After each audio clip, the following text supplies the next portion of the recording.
لیلۃ القدر کی رات کی 5 نشانیاں۔ پہلی نشانی، لیلۃ القدر کی رات پرسکون ہوتی ہے، نہ تو اس رات بہت زیادہ ٹھنڈ ہوتی ہے نہ ہی بہت زیادہ گرمی، اور اس رات ایک مدھم سی ہوا چل رہی ہوتی ہے۔ دوسری نشانی، اس رات ممکن ہے کہ بارش ہو، یا اگر بارش نہ بھی ہو تو آسمان پر بادل ضرور ہوں گے۔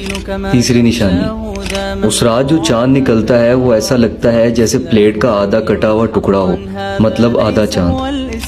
چوتھی نشانی، لیلۃ القدر جس رات ہوتی ہے اس سے اگلے دن کا سورج بالکل مدھم ہوتا ہے، مطلب اس کی روشنی میں بالکل تپش نہیں ہوتی۔ وہ اس بات کی نشانی ہے کہ پچھلی رات جو گزری ہے وہ لیلۃ القدر کی رات تھی۔